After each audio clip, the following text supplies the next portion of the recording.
Okay. All right. Okay. Got it. I'm going to get this yet. I'm going to be good at this eventually. So good morning. I would like to welcome everyone to the National Provider Network. This network brings together organizations, schools, and agencies to support the community and barriers to support agencies to support the community and erase barriers to education, health, economic stability, and bring information for youth and their families. Each month, we provide an opportunity to learn from our peers and spotlighting diversity and diverse voices of local and national providers in the fields of education, public health, mental health, and economic development, and more. Using this platform, we host LAN 53, Local Area Network, in partnership with the Lions Club International, DCFS, Department of Children and Family Services, and UIC, the University of Illinois, Chicago. We cover townships Rich, Brenman, Thornton, and Bloom. And in these communities are Harvey, that we cover, Riverdale, Calumet City, and Dalton. So Kim is managing the technological part of this. And so what we're going to do now is to allow people to introduce themselves and say where they're from. Kim? Okay, wait, I'm trying to get my video together. Okay. I've been gifted with a new computer, so I'll get started. Good morning. I am Kimberly Haynes. I am the chair for LAN 53. I also work for Lions Clubs International Foundation, where I'm a program development specialist for our evidence-based social and emotional learning program. And I'm also with Family to Family Federation for Children's Mental Health. Good morning and welcome. I'll pass it to Carla. Good morning. My name is Carla Curtis, and I am a private practice therapist in Bloomingdale, Illinois. Pass it along, Carla. I'm passing it on to Juanita.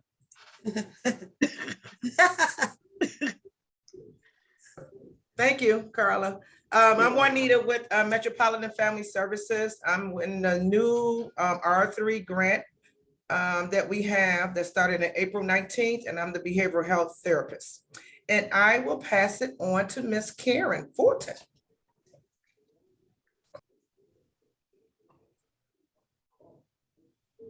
You have to unmute, Karen. Hi, good morning. I'm the founder and executive director of Peace in the South Suburbs. We are a restorative justice organization, and we work with students, community, and parents out in the South Suburbs. We're not limited to the South Suburbs. I got to say that just because our name says that. It's just that we were started here in the South Suburbs, but we travel all over. All right, I will pass it on to Mike or Jacqueline. Hello, everybody. This is Jacqueline Lawrence from the Illinois Department of Children and Family Services, Resource and Recruiting. I know some of you are used to seeing Giovanna Smith on the calls, but today she's on another assignment and asked me to sit in for her. So looking forward to the information you guys give. Well, welcome, Jacqueline. Well, welcome. Well, thank Welcome. you. Oh, that's so special. Okay, who you passing it on to, Jackie? And I should pass it on to, let's see here. Is that Ali? A-L-L-I-E? No? What about Gia Washington? Right. Good morning. I'm Gia Washington. I'm the Director of Community Education at Sertoma Center. We are a community mental health center located in Madison, Illinois. We also have a second location in Alsip that works with individuals with developmental and intellectual disabilities. I'm going to pass it on to Mary Ann. Good morning. My name is Mary Ann Beasis, and I'm with NAMI South Suburbs of Chicago. We do free educational programs for family members to learn about mental health.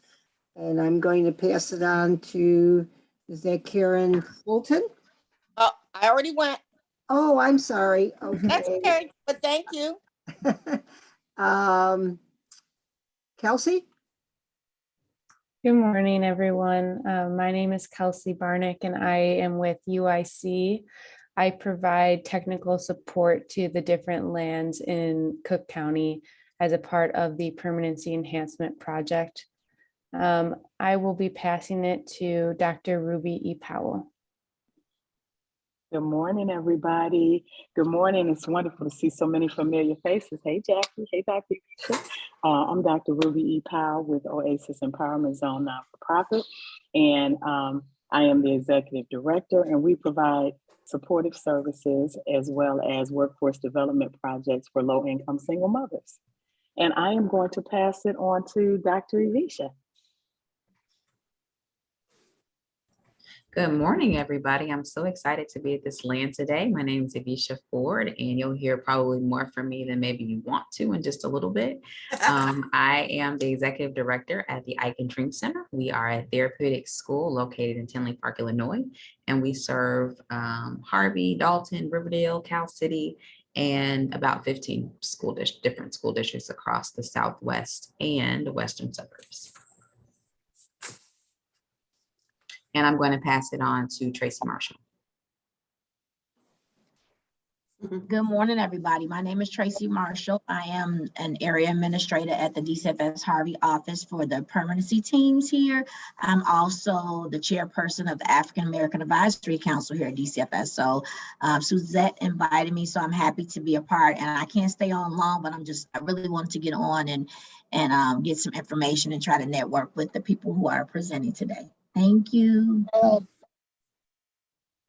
We're glad. Okay, I need to pass. Am I the last, or was I the last? I just still need to pass. No. We got many more. Okay, so pass it on. Pass it on, Tracy. Okay, so did we get Philip Mitchell? Okay. Good morning, everybody. My name is Philip Mitchell. I'm in Indiana. I'm with our Department of Mental Health and Addictions. We created a regional system of primary substance misuse prevention, which works to empower the community have a voice when it comes to their needs to the state. And I will pass it to Amanda Norris. Hey, good morning, everybody. Thank you for having me today, Suzette. My name is Amanda Norris. I am the president and founder of Sustainable Mental Wellness, which is a public speaking firm. I specialize in supporting individuals and making micro changes to find that sustainable mental wellness in their life through positive psychology interventions in a way that they can find their best level of happiness. I specifically focus on school staff and parents at this point, and have been providing presentations and workshops for several years. I also am an employee at River Edge Hospital, part of the business development team. I work there part-time now, running the professional development program and the steering committee for the school-based mental health roundtable. Thank you. Okay, Amanda, who are you passing it to? I'm wondering if Miss Young is available, Tamara Young.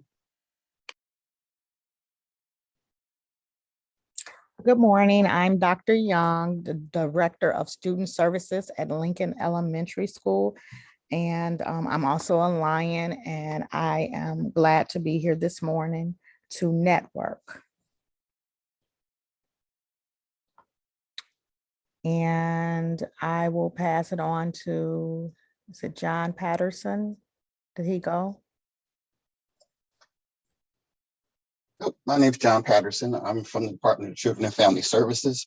I am the Family Advocacy Center Outreach Coordinator for the county. And I'll pass it on to Allie.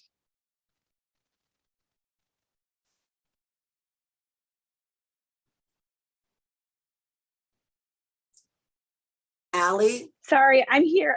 I was like just getting a phone call as you were calling on me. Hi, everyone. I'm Allie Harned. I am from LAN 40 in Evanston, and I'm here to learn about all the amazing things that LAN 53 does. So I'm really glad to be here listening in. Thanks. Well, welcome. Thank you. And Allie, who you passing it on to? How about Beatrice? Okay, Beatrice. Sounds great.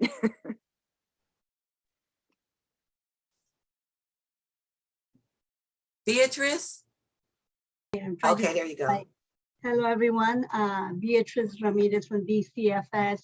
I'm the supervisor for the recruitment and resources team in Cook County. And basically what we do, we recruit for loving home for our children and resources for our families. But just so you know, we're going to be doing a presentation in June. So you'll get a chance to hear more about our wonderful unit within DCFS. Glad to be here.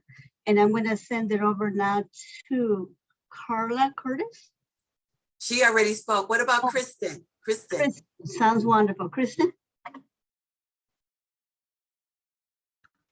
Hi, my name's Kristen Hatley. I'm the founder of Alma Myself with CP and ADHD, an organization for people with disability. And also I'm a member of Family to Family. And also I'm a member of Cope Lions Club. Who have not gone yet? How about Geraldine Johnson? Yeah, Geraldine Johnson. Thank you, Kristen. Hi, I'm Geraldine Johnson. I am the program supervisor for the SPEED Family Enrichment Program, a prenatal to 3 home visiting program here at SPEED School District 802. Thank you. So Kelsey, I just forwarded you some information. Someone was having a problem getting on from the Spider program. Yeah, I'm sending the link now. And I'm also still working with Mike. He's having trouble, but I'm working on it. Okay, so we're going to carry on because the first person, well, let me just explain the format. We have 3 speakers this morning. And once the speakers start, they're going to do their presentations. And then after their presentations, we're going to have breakout groups. And if you have questions or whatever, then you can ask the people in the breakout groups. Now, I know Dr.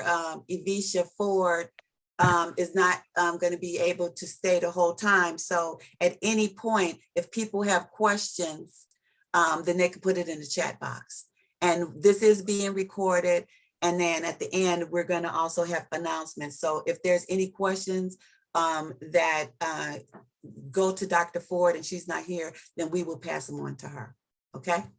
So the first person that I would like to introduce this morning in honor of National Autism Awareness Month, the first person that I would like to introduce this morning in honor of National Awareness Month is Dr. Evisha Ford from the I Can Dream Center, located in Tinley Park. And the center specializes in working with students with intellectual disabilities, autism, and various learning disabilities. So Dr. Ford, I want to say thank you so much, girl, for coming here, and the floor is yours. Good morning. Thank you so much, Suzette, for having me. I love being here for Autism Awareness Month. A couple of fun facts: about 4 to 5 people out of 10,000 is diagnosed with autism.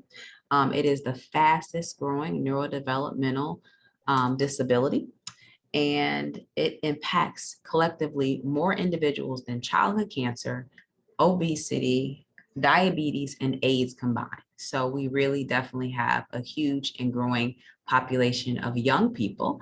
And I like to say young people because those young people matriculate into adulthood.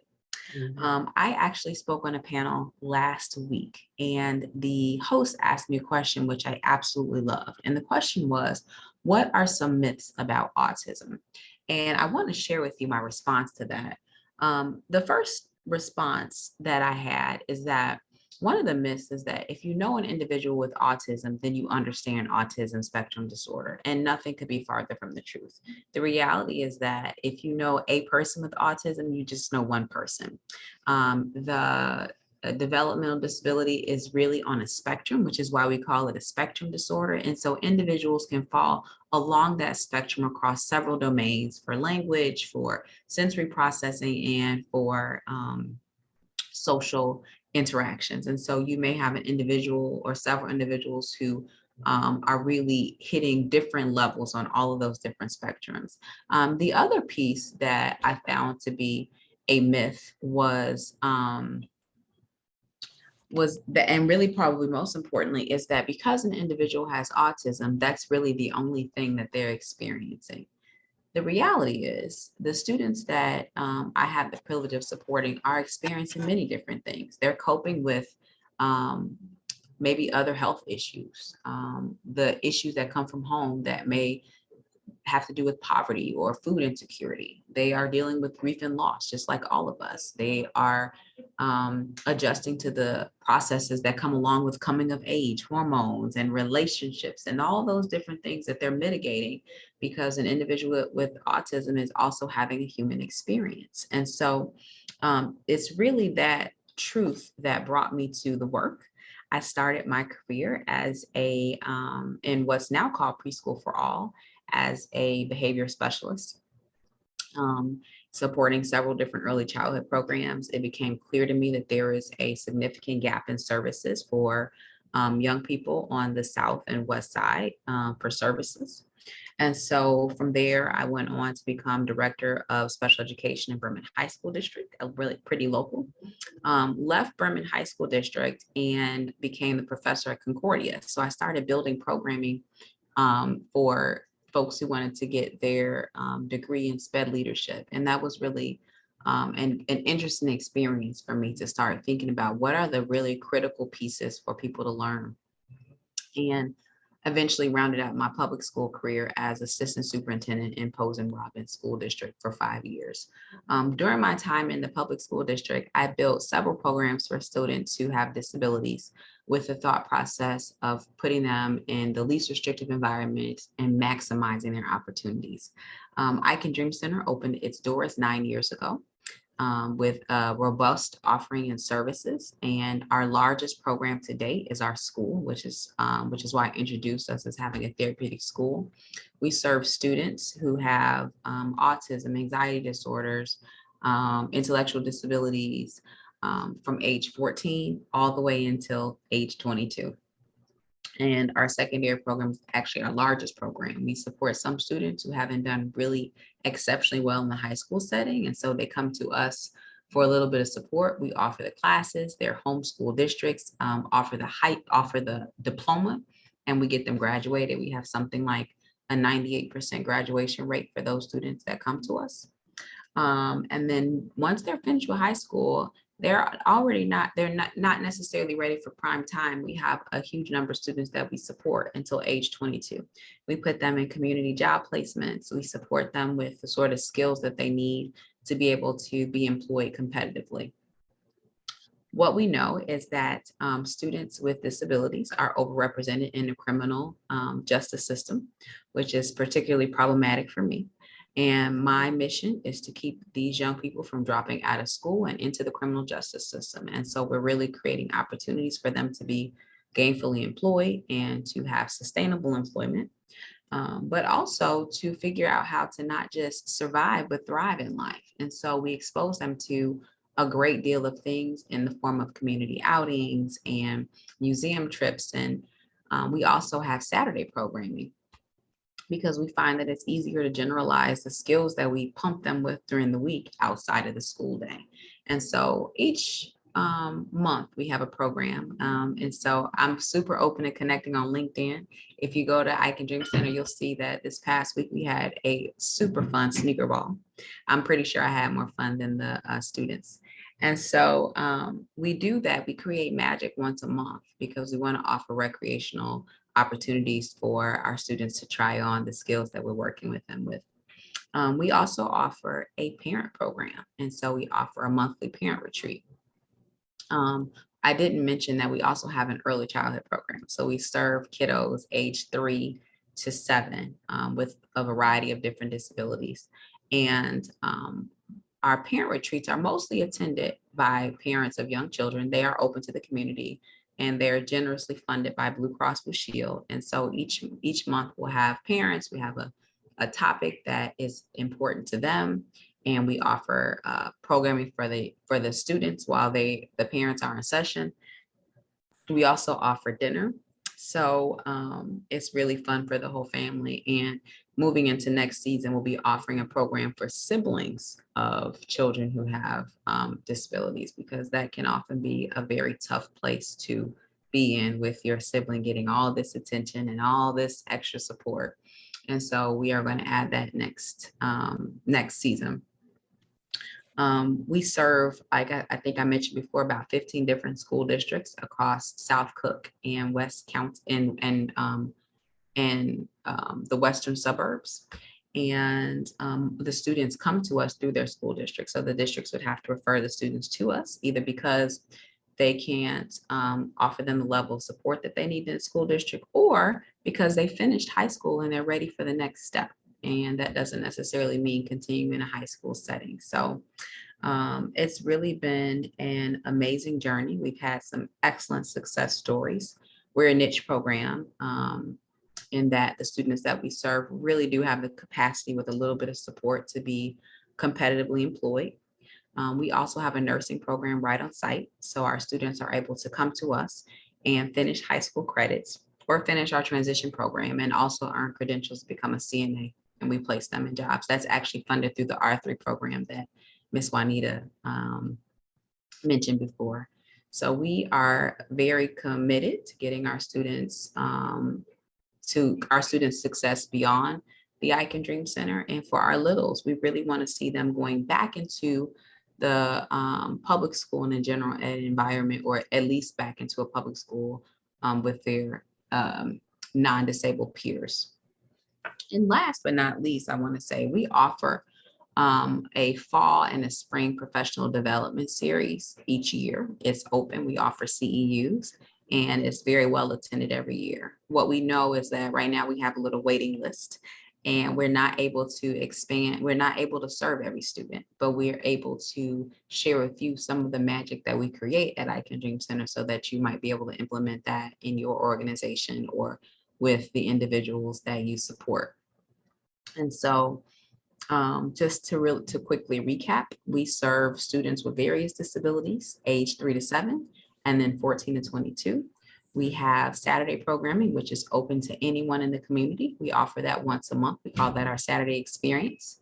We have parent retreats that are offered once a month that come with support for the parents on topics that are important to them, as well as dinner and care for the students. And students are typically placed with us through their school district. So that is I Can Dream Center in a very short nutshell and in a very small nutshell. And again, we've been around for 9 years and relocated to Tinley Park in 2020, right during the middle of the pandemic. And just in the nick of time, we serve about 75 young people and are opening, and we plan to open 4 new classes. Well, they told us May 1, but they also told me March 1. So we'll see how long when we're finished with that remodeling project. But we want to be able to pull all the children off the, we will pull all the students off the waiting list by the time our summer program begins. So thank you guys. If you have any questions, I'm open to it and looking forward to answering your questions. Thank you, Dr. Ford. Now, I know that you have to leave at 11 o'clock. So she won't be able to participate when we have the breakout. I may have a few more minutes, Suzette. I'm sorry to cut you off beyond 11 o'clock today. I pushed my. Okay, So well, I'm good. in a few more Okay, minutes. that's very good. Thank you so very much. And I just want to say thank you. We appreciate you so much and everything that you're doing over there at the I Can Dream Center.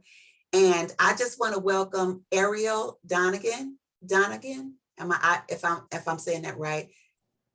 She's with the Spider program. Ariel, welcome. Hi, everybody. I'm Thank sorry you. that you had a difficult time getting on, but you know what? We're gonna have people that's gonna fix that. It's not gonna be me, but we're gonna have people that's gonna fix that. And then also Mike Rudolph from That's Riverwood okay. Hospital. Just want to say welcome to him too. And I'm sorry that you had a problem getting on. Thank you very much. I was able to get on my phone.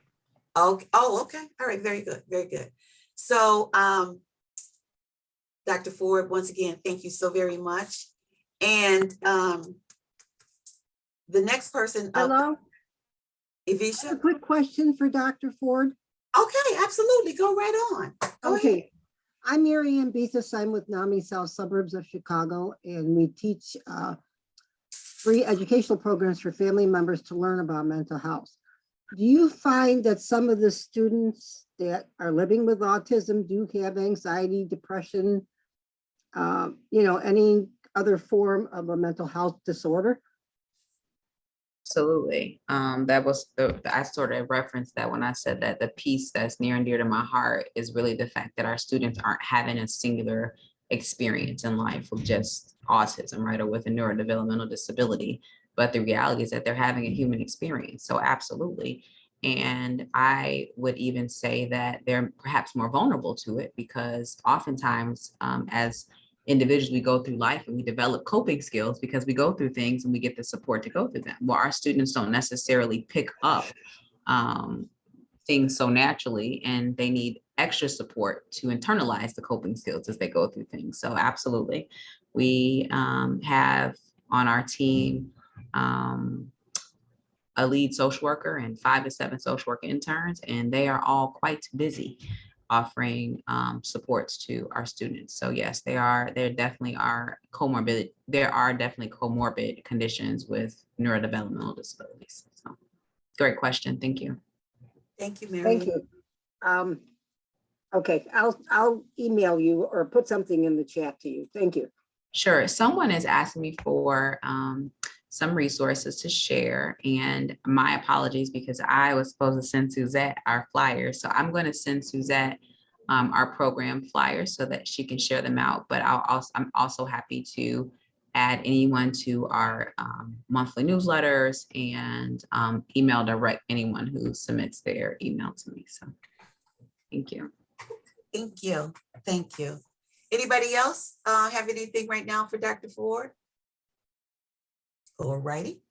So continuing with special education, the next person up is Geraldine Johnson. And I want to say thank you to Ms. Johnson for being with us today. I tried to get her on last month, but I am so happy that you're here today. And Ms. Johnson is with SEJA, SEJA District, School District 802, which is Special Education and Joint Agreement. The Special Education and Joint Agreement Program is a cooperative of 15 school districts that specialize in instruction and related services to help students with disability and to support and to provide information for parents and the community. Ms. Johnson will speak today about their visiting nursing program. Geraldine, the floor is all yours. You're on this, you got the mute on.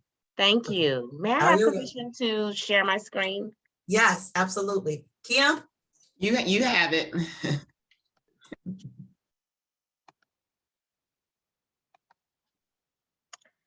Thank you for having me today. As I introduced myself before, I'm sorry, I'm doing the wrong thing. Are you able to see my screen? Yeah. As I said before. Okay, so Ms. Johnson, Geraldine, I don't know what Morning. happened. Okay, there you go. Okay, Am I back? yeah, back. Okay, so our connection today seems a little weird here at Speed. So if I get cut off, I apologize in advance. Okay.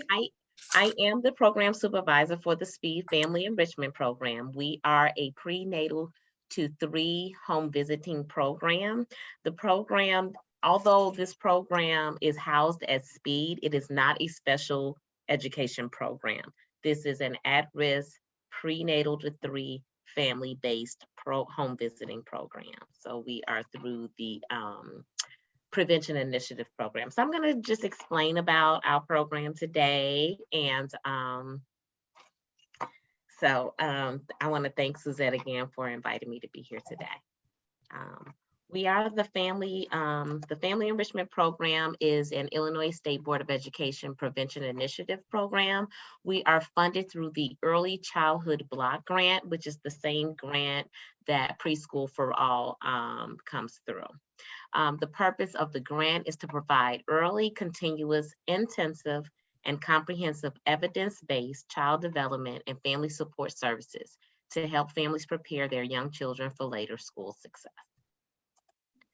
Our mission is to promote healthy and nurturing relationships between infants, toddlers, and their caregivers. We envision that the families of every infant and toddler will be supported to ensure a smooth and successful transition to preschool. So our goal is to help families during the prenatal, infant, and toddler developmental stages. We provide, research shows that high quality home visiting programs can increase children's school readiness, enhances parenting skills, improves, improves child health and development, increases family economic self-sufficiency, improves prenatal and postnatal health, and reduces child abuse and neglect. Our team of professionals at Speed have over 30 years of combined experience in infant and toddler development. We are here to meet the diverse needs of the families that we serve. We are multi-generational, bilingual, and we reflect the demographics of the communities that we serve. We're also all members of the South Suburban community.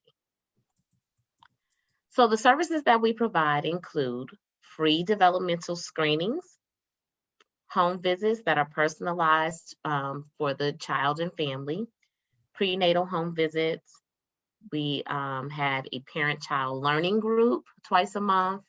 We help families to identify and set goals, and we refer our families to different social service agencies for their specific needs.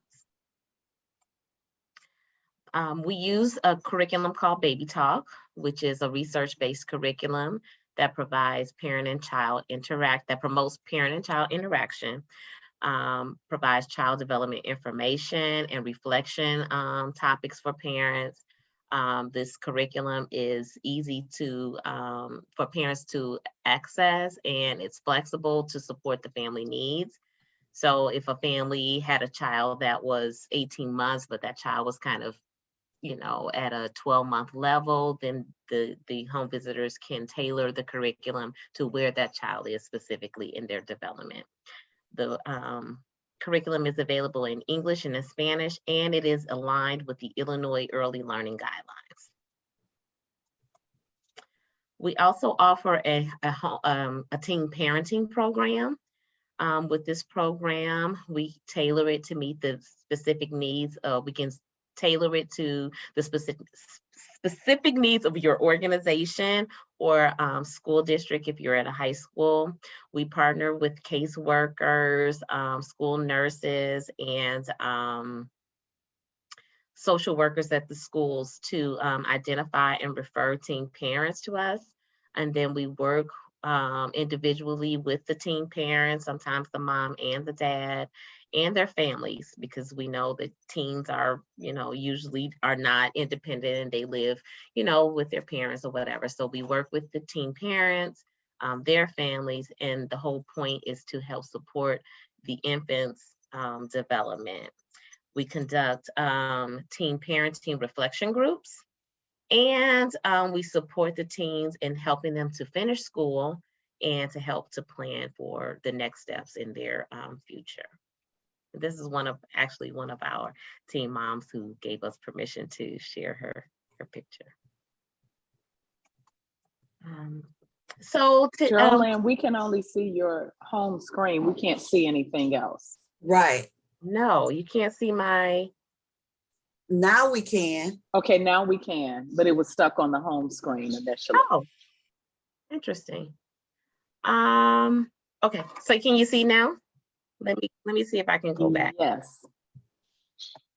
I don't know how to go back.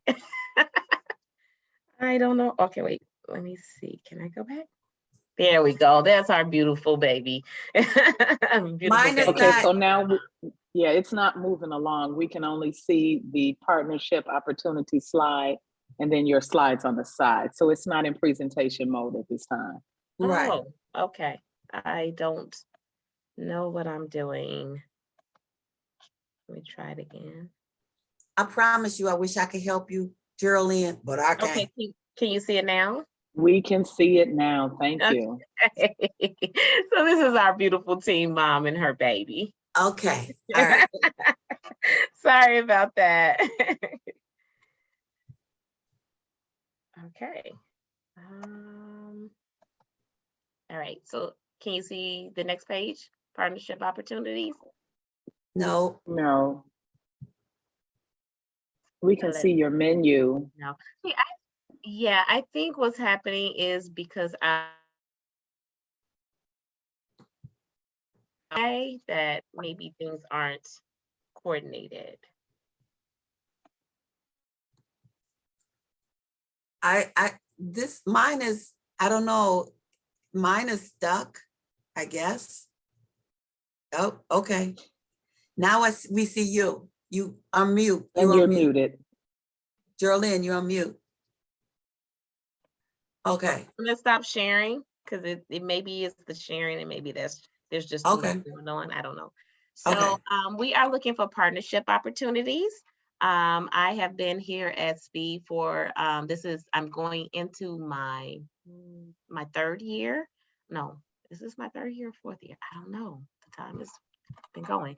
And so I am at the place now where we are ready to partner with other organizations.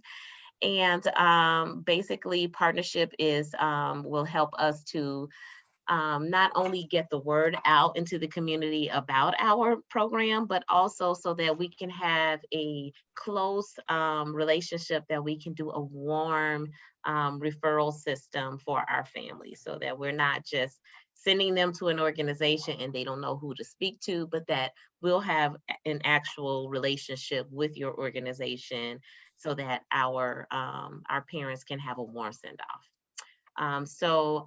These are ways that you can partner with us. You could promote us on your organization's website. You could post our flyers and brochures. You can refer prenatal and birth to 3 families to our program. Refer teen parents to us. Partner with us to provide birth to 3 developmental screenings at your location. So we can come into your location and we can just set up a table and we can screen parents. So if you were having a community fair or if you had a waiting room or something like that, that's something that we could offer. We will link pre-K, our staff with your, I'm sorry, that shouldn't say pre-K coordinators, but you can link your staff members with us, and I will link them with our staff members, and then assigning a staff member to serve on our advisory board. And we have one of our members here, Gia, who attended our first advisory board meeting last week, and it was really just an awesome experience. So we're developing an advisory board that can help us to identify needs in the community and just how we can make our program even better. The benefits of partnering with us include, you guys can still hear me? Yes, Okay. yes. Just want to make sure I'm still with you. Benefits include increased referrals of families to your organization's program. So we would definitely use you all as refer our families to your organizations. Children that you refer to us will be referred to early intervention earlier and as needed, because we screen our children twice a year. So we will be able to catch those children that may have some neural differences, or children who may have some developmental delays. We're able to catch those sooner because we do screen the children twice a year. The children who attend our play groups, they become familiar with the school-like setting and following like school-like routines. So it kind of helps them when they transition to preschool. So, because they've done circle time before, and they've, shared toys before, or they've taken turns before. So they learn some of these school-like experiences. And then parents become accustomed to being active participants in their children's learning. We really promote the parent being the child's first teacher. The other benefits for families include the parents and the children are encouraged to share in different positive childhood experiences, which research has shown can reduce the effects of ACEs. So our parents attend field trips and special events and things like that, that create that feel-good feeling for parents and the children. And these things help to kind of buffer some of the ACEs that our at-risk families face. And then we all, of course, our families become more familiarized with your community resources and being able to navigate community resources once they leave our program. I know there are lots of home visiting programs all over the South Suburbs. So what sets us apart is that SPEED has over 25 years of relationships within the South Cook community. We have direct relationships with 15 school districts. Our staff is diverse. We provide services in English, Spanish, and we also have a home visitor that offers services in American Sign Language. And then also we have expertise. At our site, we have access to social workers, speech pathologists, nurses, applied behavior specialists, people that we can draw from their expertise. So we have that right here in-house at SPEED.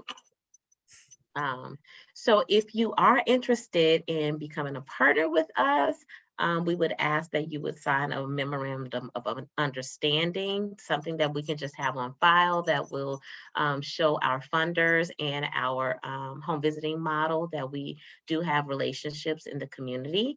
And so if you're interested in that, I can send you a copy of our memorandum of understanding. And so we are just here, or you can do a little, you can use the QR code to get more information about us, or to request more information about us, or you can contact me. Are you able to see my screen? You're not able to see my screen? No. Okay, let me share. Let me share now. It's an important time to share. Let me try again.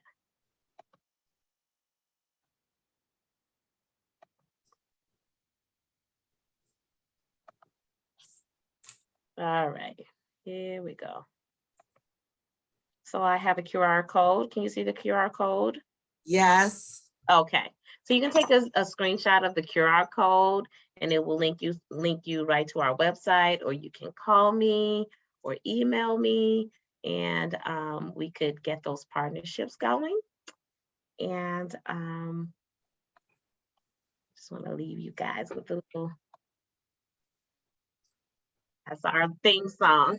We are the Family Enrichment Program. We want to be your preferred home visiting program.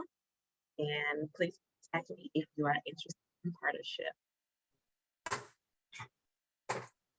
Thank you, Miss Johnson. Look at you. It didn't change, but now you know you got all of that information in. I really, really appreciate that. Thank you for having me. It's okay, my girl. And letting me play my little commercial.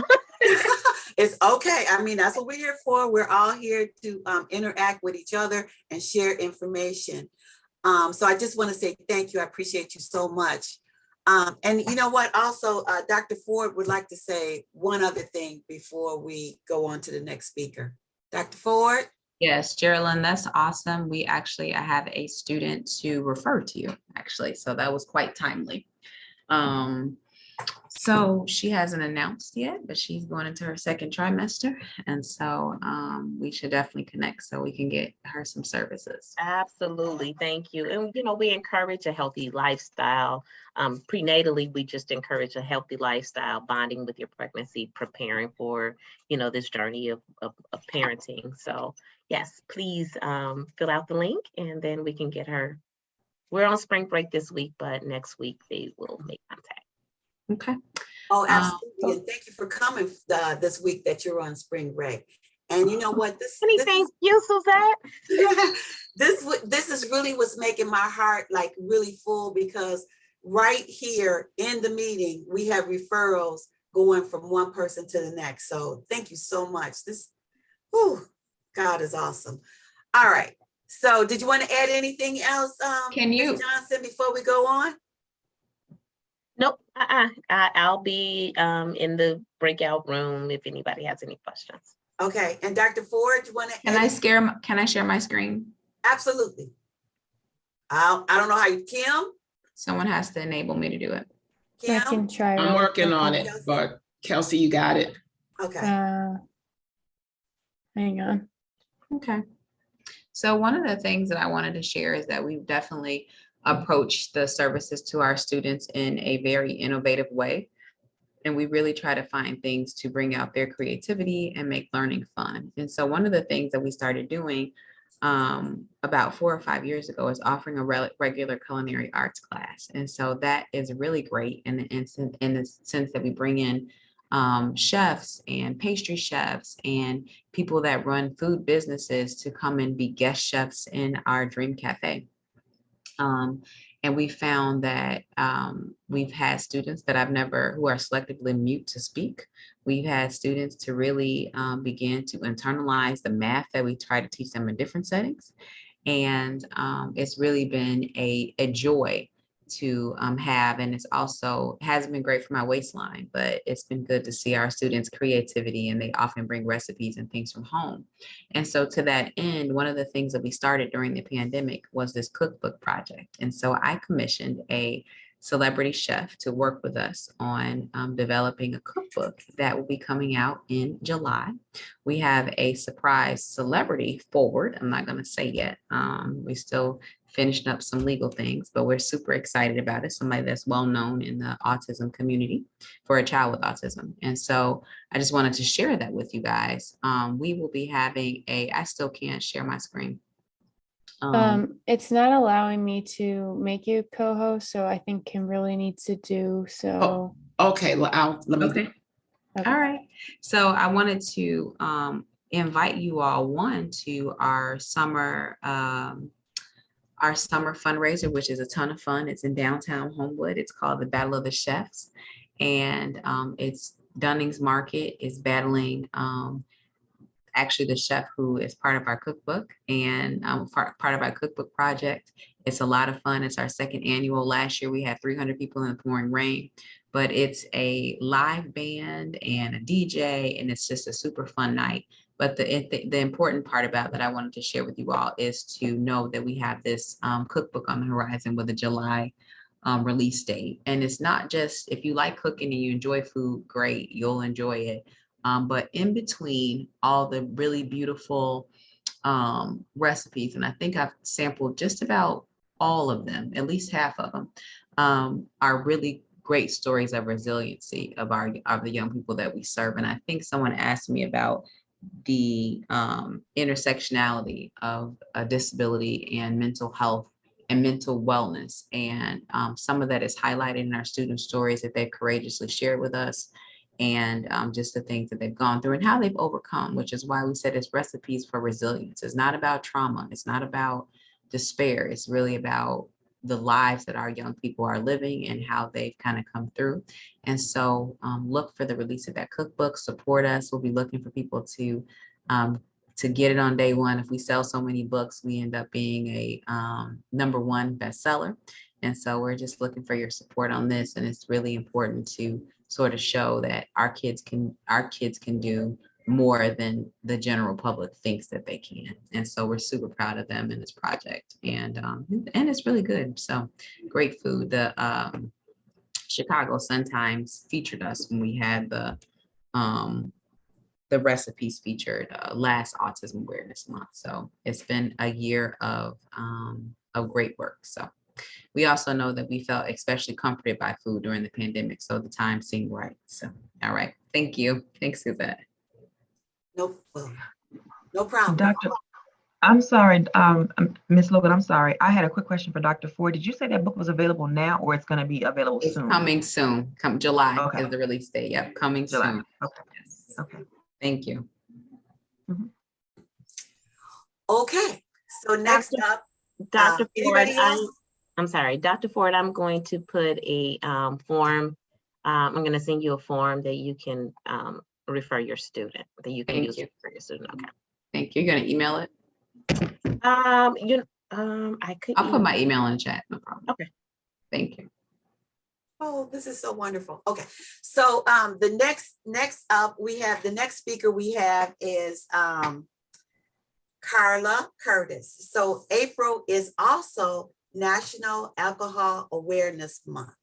And this was established in 1987 by the NCADD Foundation, National Council for Alcoholism and Drug Dependency, to help understand the stigma so often associated with alcoholism and bringing awareness and understanding of the causes and treatment of alcoholism. This is one of the nation's #1 public health problems. And this year, the theme is changing attitudes. It's not just a rite of passage. Its target audience is youth and their parents. So we have my friend, Carla Curtis, who is a therapist in private practice, who is also a LCPC and a CADC, who will provide information on awareness, understanding, and causes, treatment regarding this issue. And at the end of this presentation, we're gonna put some information up for her latest podcast. So welcome, Carla. Thank you very much for being here with us, and take it away. Thank you, Suzette, for inviting me. I appreciate it. Good morning, everyone. As Suzette mentioned, I am in private practice. My office is in Bloomingdale, Illinois, and most of my clients come from the Schaumburg, Hanover Park, Hoffman Estates, Elgin, and also, throughout Illinois, since telehealth is pretty prevalent right now. I do take, my niche for my private practice is working with adults going through various life transitions, whether that's divorce, whether that's, individuals graduating from college, coming back home, or going into their, career, individuals that have been incarcerated, that have been released, reacclimating to society, and working with individuals with depression, anxiety, and other issues. And I do take commercial insurance, and then I do take straight Medicaid, and I recently was approved to take Blue Cross Community Medicaid. As Suzette indicated, yes, this is National Alcohol Awareness Month, and as she indicated, it was established in 1987 by the National Council for Alcoholism and Drug Dependency. This organization has served for many years as a resource for millions of individuals struggling with alcoholism and addiction. Excuse me, Carla. Carla, excuse me. Are you changing? Are you changing your screen, or are you just leaving it on? Because mine is just on the first screen that you brought up. Yeah, we're changing it. Is her name Miss Kim? Said she was gonna change it. It's not changing. Okay, there it is. All right. And I'll just say next when we go to each one. Okay. Again, NCADD believes that all people suffering from alcoholism and addiction deserve the opportunity to be helped, which I definitely agree with. Before starting private practice, I worked, actually that's where I met Suzette. My first job coming out of my internship was at a halfway house, and 28-day, I had 2 internships, one at the Way Back In and one at Share. And then after that, my first job was at a mental health agency in Elk Grove Village, Illinois. And that's where I met the wonderful Suzette. And so at that job, I was a co-occurring disorder specialist. So I definitely have worked with many individuals struggling with alcohol and drug addiction. And, you know, every year NCADD chooses a month of April to shed light on the #1 health problem of alcohol abuse. Next. As we know, alcohol, you know, is defined as a colorless liquid produced by the formation of yeast, sugars, and starches, with the main ingredient being ethanol, which causes the intoxication. Alcohol is considered a central nervous system depressant that is used by many individuals around the world socially, as well as individuals who are considered those struggling with alcohol abuse. And for this presentation, I'm going to use alcohol abuse, dependence, and alcoholism interchangeably. And alcohol is one of the most commonly consumed substances around the world. Next. Why National Alcohol Awareness Group is important? It's important because as the organization identified, is that there is a denial for some that alcoholism is a real disease. And that's probably because, as we all know, alcohol is usually present at many functions that we attend, whether it's, you know, business functions, personal functions, etc. Also, it's important, National Alcohol Awareness Month is important due to the stigma that still surrounds alcoholism for some. Also, it was created to bring awareness of the many lives lost annually due to alcoholism. In fact, the Center for Disease Control and Prevention says that due to excessive drinking, there are 95,000 fatalities in the US every year. And to put that into perspective, that would be like combining the populations of Morgan Park, Maywood, Dalton, Bellwood, and Hillside collectively. That is a lot of individuals that lose their lives due to individuals drinking excessively and getting behind the wheel of a car. Next. When we talk about statistics, more than 14 million adults have an alcohol use disorder. About 1 in 10 children live in a home with a parent who has a drinking problem. I tend to think that might be a little bit higher, but that's just my own opinion. Approximately 25 of adults had at least one heavy drinking day in the previous year. And also I wanted to bring up too that due to COVID, the use of alcohol and or drugs has definitely increased, with individuals having to resort to working from home and not being able to interact socially as we had before the pandemic. Next.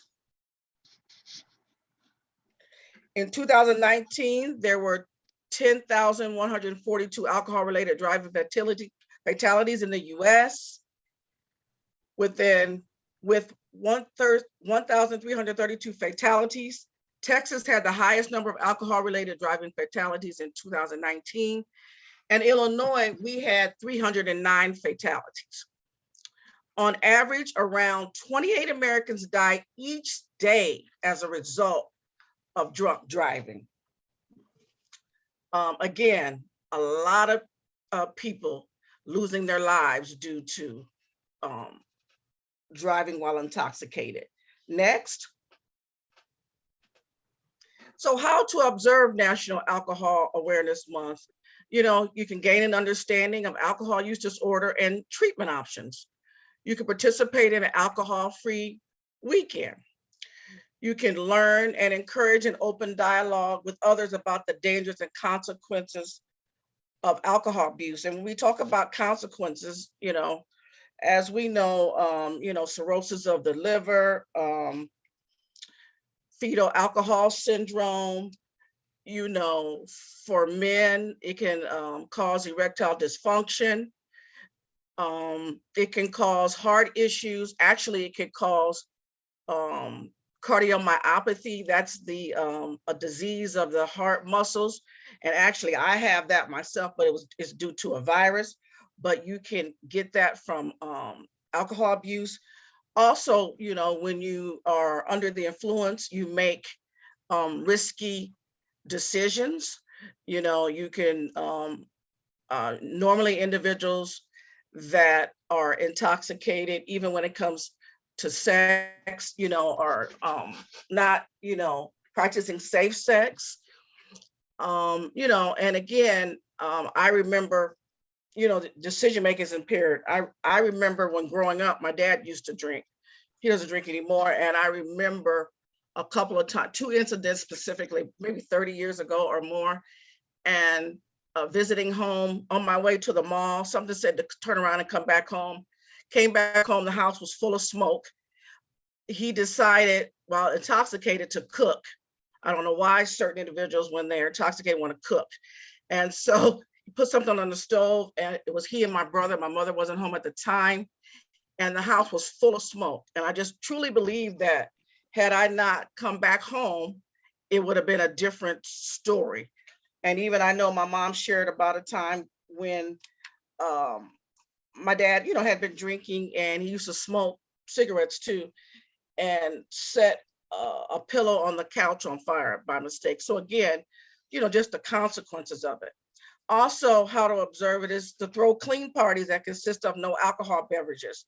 When I did my research, they suggest maybe having, you know, a couple of clean parties a month with absolutely no alcoholic beverages. Next. And when it comes to, you know, treating alcohol use disorder, of course, there's certain medications, Antabuse, Campro, you know, helps with cravings. And then, of course, behavioral treatments, you know, individuals that can seek services from a mental health agency, from a private practice, you know, to help them work through triggers and different, you know, reasons why they are engaging in alcohol abuse.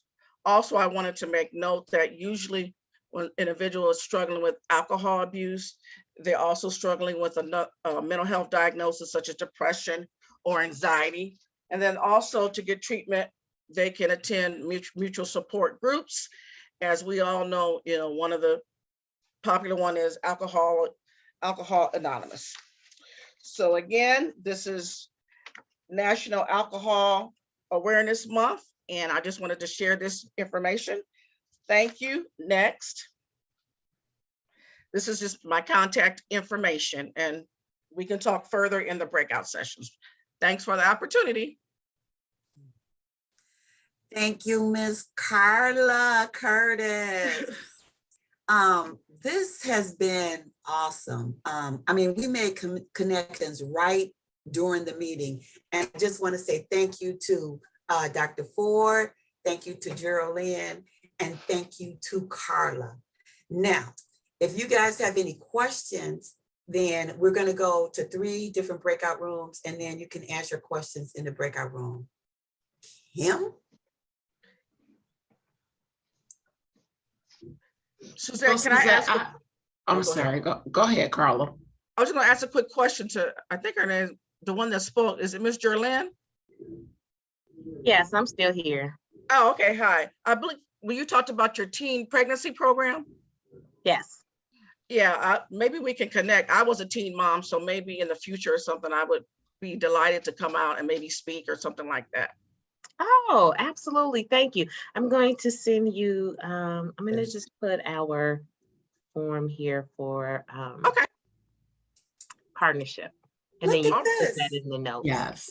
Just look at And, this. This and is I'm great. going to set up the breakout rooms. Suzette, I have 2 breakout rooms set up. Okay. One for Carla, one for Geraldine. So if you guys are able to host those breakout sessions, then people who do have more questions, you guys have about 20 minutes to kind of chat and connect. Okay. Suzette, you mentioned that there were going to be 3 breakout sessions. Who do I need to set? Dr. Ford. Dr. Ford. Okay. I will set Dr. Ford up with a breakout room. Okay. Hey, Ruby. I know. I just keep it real.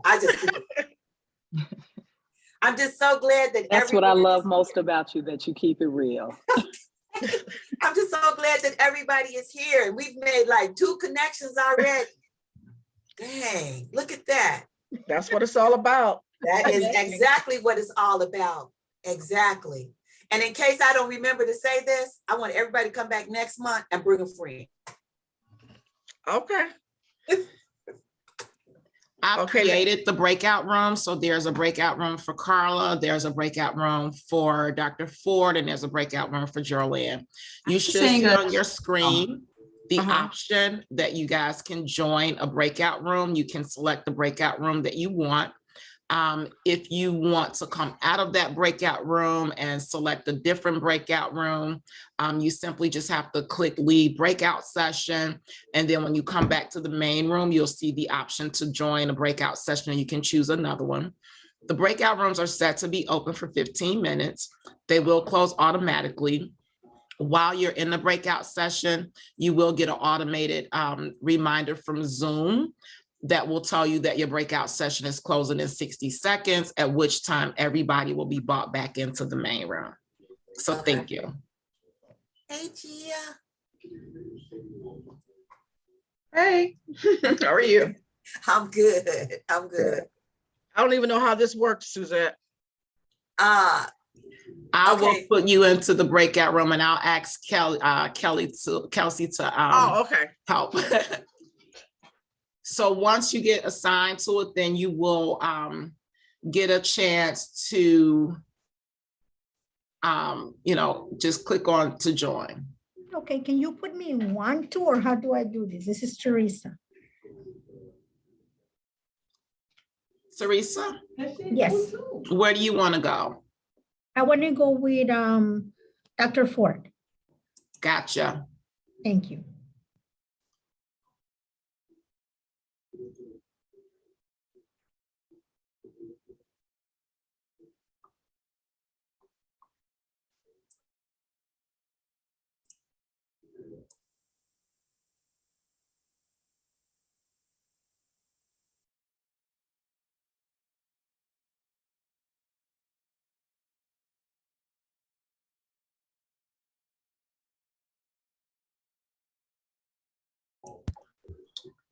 I have some people still in the main room. Would you guys like to be moved to a breakout session? Yes, I would like to be with the autism.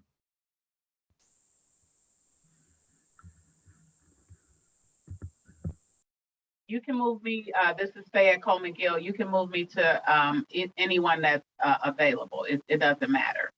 Thank you. Joyce, just join on a breakout session. Okay, I gotcha. Got it.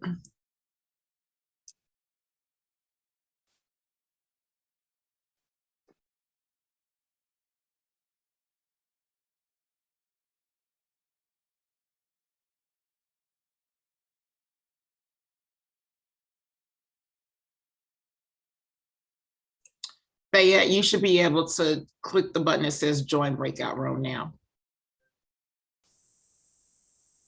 Ms. Haynes, I'm gonna have to leave. This is Tracy Marshall. I think I told you guys in the beginning, but I appreciate it. I'm gonna try to jump on next month's meeting as well. Well, we were glad to have you, Tracy. Thank you so much for spending some time with us this morning. Thanks, and good to see you again. Bye-bye. Good to be seen. Bye-bye.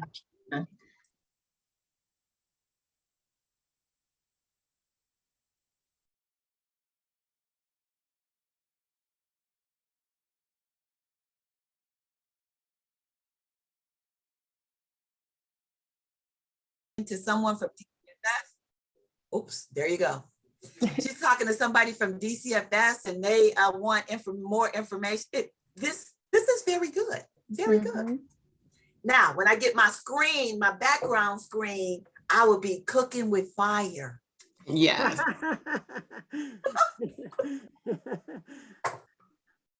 So Oh, breakout sessions are winding down 24 seconds. So everybody's gonna start coming back into the room.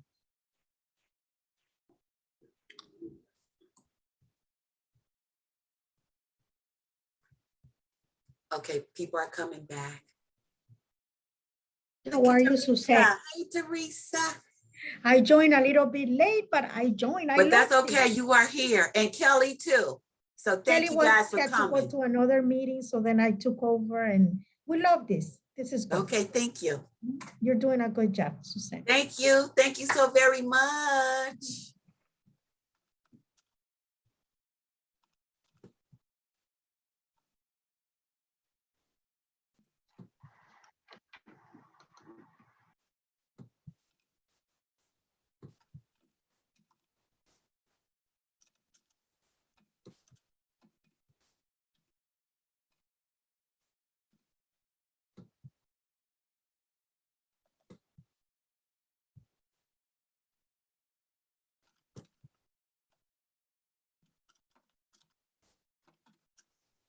Hi, Suzette. Hey, Mike Rudolph. So glad that you got in. I'm sorry about the little mishaps, but Kelsey or Kim will take care of that. I can assure you. It could be on my end as well because they put on a lot of security systems. So I'm not sure exactly what happened. It said I was on 2 devices, but I closed my computer down, turned my phone off, got back on my phone, but couldn't get on the laptop. So I'm here. Okay, well, that's good. We're glad you're here. And you know what? Next month, come back and bring a friend. I have a really good friend. Her name is Suzette Logan. I'm gonna bring some of those young therapists from River Edge that you need to know about what we're doing out here in the community. I will definitely talk to them and see if they're able to get away. Okay, okay. Yeah. All right. So John Patterson, I saw that Fayette Coleman was on here, but I don't see her now. I didn't see Fayette. Yeah, I saw her name. Yeah, I she saw her was here. name, Fayette Oh, Coleman. okay, was she? Okay. All right. Yeah, she was here for a minute. Yeah, cool beans. Yeah, I think everybody's multitasking this morning. Right. Exactly. And we appreciate that at least she showed up. Suzette? Yes, Marianne. Could you tell Teresa Ramirez I sent her a private direct message? Okay, and then Marianne, I was trying to call you to also get you on or your daughter, but you know what? We'll talk because I got your phone, I get your email address for Kim, but we'll talk. Okay. For NAMI to do something. Okay. Teresa. Yes, I heard her. Oh, you heard? you. Okay. Yes. Okay, cool. I'm gonna send you my stuff right now. Okay. I just want to say hi, Dr. Young. Hey. Hi, Christian. How are you today? I'm good. How are you? I'm good.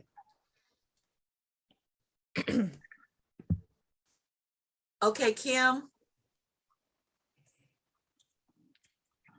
Yes. Kim, okay. So we're gonna wrap this up, and I want to say to Kelsey to put announcements in, put the announcements up, and then also anybody that has any questions that they put in the chat box.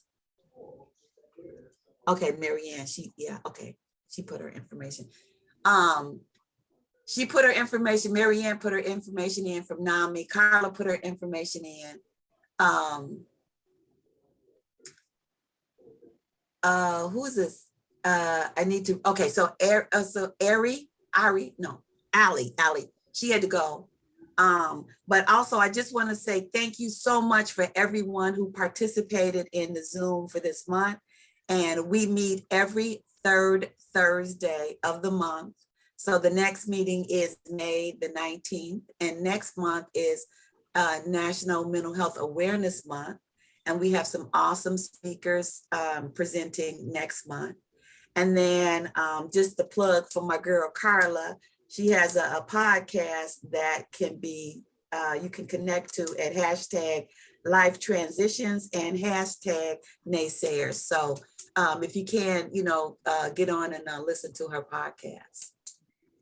Suzette, Kim, is did you Kelsey gonna read the announcements for us today? Kelsey? Yes, if you'd like me to, if we have time. Okay. I just sent the link in the chat to the April folder and the announcements page. With the April folder has a lot of flyers that were sent out this month, and some of the announcements that I'll be speaking about. There's more information in the April folder. So to start, we have the Lions Club International Foundation is looking to partner with schools and organizations to expand social and emotional learning programs for children aged 5 through 18. For more information, please contact Kimberly Haynes, and her email is there. The Illinois Department of Human Services / Division of Mental Health will be hosting 6 virtual training opportunities in 2022. This training is offered as 6 half-day trainings, and there's a flyer in the folder that has the link where you can register for them. The U.S. Department of Housing and Urban Development and SAMHSA are teaming up to present a series of free webinars during the month of May to celebrate National Mental Health Awareness Month. And they'll take place each Wednesday in May from 1 to 2 p.m. Eastern. And there is a flyer in the folder where you can register. You don't have to go to all of them, but they have descriptions of what they're about.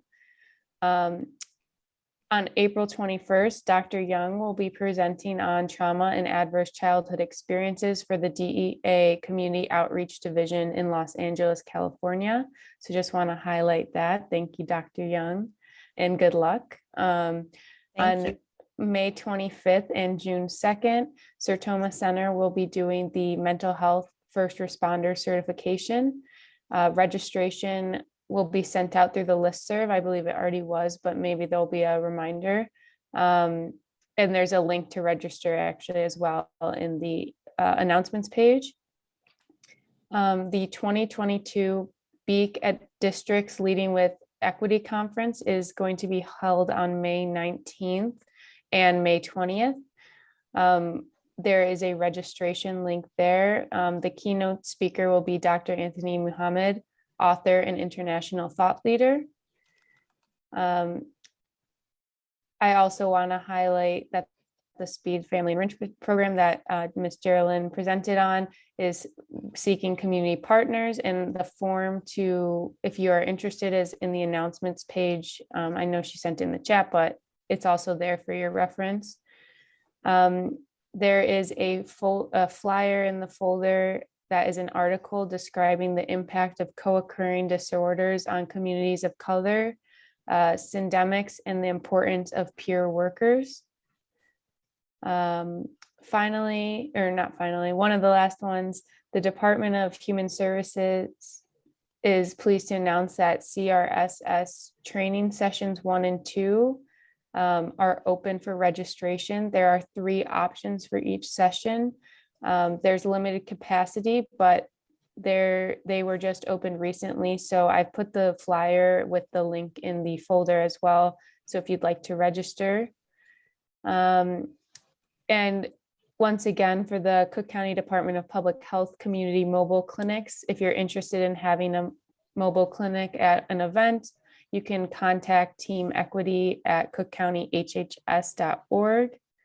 And then there, as always, I have included the crisis hotline phone numbers in the April folder, just so that everybody has them for their reference.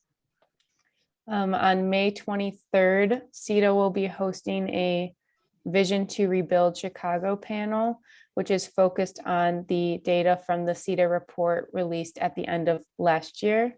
And I've included the link to register there as well. That was all my announcements. If you have any announcements for the next month's meeting, you can email them to me. And then if you have any flyers or resources you'd like to share, you can email them to the listserv email, which I sent out in that first message and Kimberly just sent as well.